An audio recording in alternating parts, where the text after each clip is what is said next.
Wabarakatuh. Baiklah, saya dengan Eri Yudia Mulyani.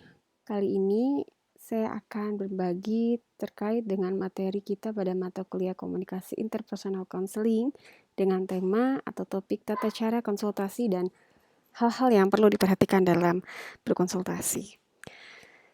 Berikut adalah visi dan misi dari Universitas Esa Unggul. Baik, kita masuk ke dalam bahasan kita yang pertama terkait dengan kontrol. Dalam berkomunikasi, dalam melakukan konsultasi, ada hal-hal yang memang perlu kita tahu, yaitu terkait dengan kontrol ya. Jadi ada di sini kita sebut dengan personal control, di mana di sini lebih memfokuskan pada karakteristik individu atau seperti behavioral control ya, cognitive control, informational control, retrospective control. Dia di sini bisa menangani stres dan sakit ya. Jadi kalau misalkan ketika ada orang yang berkonsultasi ya kita harus memang benar-benar mengontrol dari sisi personal ya. Dari fokus pada karakteristik individunya tersebut. Apakah yang difokuskan di sini bagaimana cara menangani stres dan sakitnya. Kemudian relational control, di mana di sini ada keterkaitan hubungan dan proses transaksi, di mana adanya antara individu di dalam hubungan multidimensi, baik dari isi maupun hubungannya dan hubungan. Jadi di sini orang yang berkonsultasi di sini juga ada kaitannya dengan relasional ya. Relasional itu ada apakah ada hubungan antara satu dengan yang lainnya sehingga di sini bisa tercipta memang benar-benar hubungan yang nyaman antara seorang yang menjadi klien kita gitu ya. Sehingga proses transaksi di sini ada hubungan antara individu di dalam hubungan multidimensi ini akan bisa mengeluarkan informasi-informasi atau isi yang cukup baik seperti itu. Dan itu harus ada kontrol juga sehingga ketika berkonsultasi tidak pembicaraan itu tidak jauh sampai melebar gitu. Relational control di sini terbagi atas complementary, ada symmetrical dan paralel. Jadi kalau di complementary ini stable ya, efficient, predictable ya. Maksud dalamnya positif dan negatifnya adalah represif ya. Sehingga di sini bisa menghambat ketergantungan dan kreativitas dari anggota kelompok dalam hubungan. Kemudian symmetrical dia lebih sejajar ya. Bebas berekspresi, sharing pikiran dan perasaan. Negatifnya adalah kurang kompetensi. Jadi memang kalau lebih sejajar kalau dengan teman gitu ya, biasanya dia akan lebih mudah berekspresi tapi kurang kompetensi sehingga orang lebih santai-santai aja dan tidak bisa mengontrol itu gitu. Kemudian paralel ya, di sini efisien ya, adil, share, control dan minimally conflict ya, minimal conflict. Oke. Nah, masuk ke dalam sini trust ya, ketika melakukan konsultasi ya, dengan adanya trust ini kita memang membantu klien merasa aman ya dan ada dukungan, tidak sendiri, penuh perhatian sehingga kita memang benar-benar merasa membuat si klien ini nyaman gitu. Tidak ada sesuatu hal yang menjadi beban gitu. Dan ini diperlukan sekali untuk klien. Kemudian kita juga harus bisa mengembangkan suasana sportif ya sehingga bisa menurunkan komunikasi defensif ya.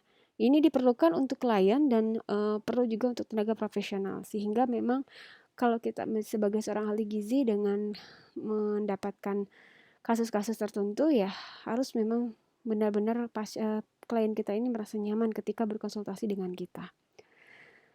Nah, kategori perilaku komunikasi di sini trust dan distrust ya, defensif, climate termasuk misalnya di sini adalah evaluasi, kontrol, harus ada strategi, netral ya, superior dan pasti. Kalau dikatakan dia sportif, climate, deskripsi ya, orientasi masalah seperti apa, kemudian biasanya spontan ya, kemudian ada empati, equal dan professionalism ya, seperti itu. Self disclosure dia biasanya di sini memfasilitasi komunikasi terbuka. Artinya kalau komunikasi terbuka ya, dia akan bebas untuk berbicara gitu ya. Kemudian di sini self disclosure sendiri di sini di mana proses individu ya, informasi personal ya, feeling dan pikiran kepada klien or antar profesi. Jadi di sini ada 5 dimensi yang terlibat yaitu adanya intention ya, kemauan untuk terbuka ya. Kemudian amount, kuantitas informasi, valence, positif dan negatif informasi yang disampaikan, honesty, akurasi informasi yang disampaikan, dan depth dan tingkat keintiman. Jadi lebih dalam lagi ketika kita melakukan konsultasi, sehingga lebih dalam menggali informasi. Konfirmasi komunikasi yang memungkinkan orang lain ya, kemudian dia menilai manusia makhluk unik gitu. Jadi memang harus ada komunikasi di sini. Konfirmasi dapat dibentuk dengan adanya direct acknowledgement ya, agreement about content apa sih permasalahannya gitu kan. Sportive response, clarification, expression of positive feeling gitu ya. Kemudian menurunkan konfirmasi, impervious ya, tidak mempan, interruptive, tidak boleh memotong ya, kemudian irrelevant tangential, kemudian impressional, kemudian tidak mengenai orang tertentu, kemudian incoherent ya, jangan juga membuat orang bingung, incongruous dan tidak layak seperti itu. Sehingga di sini ada dalam komunikasi itu perlu adanya konfirmasi. Kemudian beberapa pendapat komunikasi terkait dengan interpersonal ya. Yang pertama di sini komunikasi pertemuan antara dua orang atau lebih yang sangat spontan dan tidak terstruktur ya di sini menurut Dean ya. Kemudian komunikasi dari mulut ke mulut yang terjadi dalam interaksi tatap muka antar beberapa pribadi. Tanya Roger. Ciri-cirinya seperti apa? Yang dikatakan komunikasi interpersonal itu biasanya dia terjadi secara spontan, kemudian tidak mempunyai struktur tidak teratur, tidak mengejar tujuan yang telah direncanakan.